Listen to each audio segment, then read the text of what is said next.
আগামী ২৬শে মার্চ শুরু হবে শুভ রামনবমী মহোৎসব। আর তাই সারা মার্চ মাস অর্থাৎ ২৬শে মার্চের আগ মুহূর্ত পর্যন্ত এই চ্যানেলে রামায়ণের যত অজানা কাহিনী রয়েছে সম্প্রচার করার প্রচেষ্টা করা হবে। তাই চ্যানেলে নতুন হলে চ্যানেলটিকে সাবস্ক্রাইব করে আমাদের সঙ্গেই থাকুন। প্রতিটি জীবের ভালো গুণও রয়েছে, আবার খারাপ গুণও রয়েছে। তেমনি রাবণেরও কিছু ভালো আর ধর্মনীতি ছিল, যা রাবণের মৃত্যুর পর প্রভু শ্রীরাম জগৎবাসীর কাছে অনুমোদন করেছিলেন। মহর্ষি বাল্মীকি রচিত রামায়ণে পাওয়া যায় যে মহাবলী হনুমান শ্রীরামের আদেশে মাতা সীতার খোঁজ করতে লঙ্কায় গিয়েছিলেন। তখন হনুমানজিও রাবণের ভালো গুণগুলো দেখে অবাক হয়েছিলেন। হনুমানজি দেখলেন চারো বেদের জ্ঞান রাবণের মধ্যে বর্তমান ছিল, শুধুমাত্র অধিক অহংকারের জন্য তার সমস্ত জ্ঞান অন্ধের মতো হয়ে গিয়েছিল।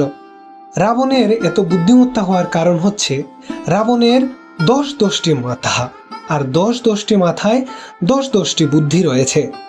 তাই জ্ঞানের প্রগাঢ়ত্ব তার এত গভীর ছিল। রাবণ তার কঠোর তপস্যার দ্বারা মহাদেবকেও পর্যন্ত প্রসন্ন করতে পেরেছিলেন।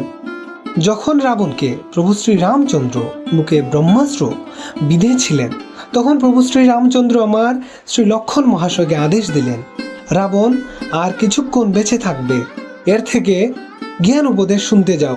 সে আমাকে প্রভু বলে সম্বোধন করেছে, তার সমস্ত পাপ বিনাশিত হয়েছে, তার জ্ঞান এখন বিশুদ্ধ।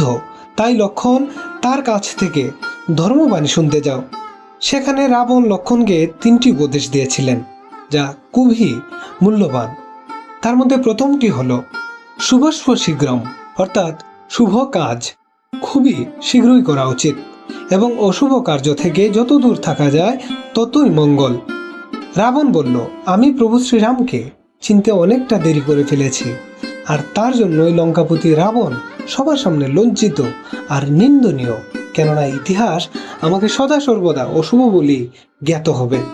দ্বিতীয়ত, কখনো নিজের শত্রুকে ছোট ভাবা উচিত নয়, কারণ আমি বানর সেনাদের অবহেলা করেছিলাম, আর এই অহংকার আমায় অন্ধ করে রেখেছিল, যার জন্য দেবতাগণ মনুষ্য আর বানরে অবতার গ্রহণ করে আমাকে ধ্বংস করেছে।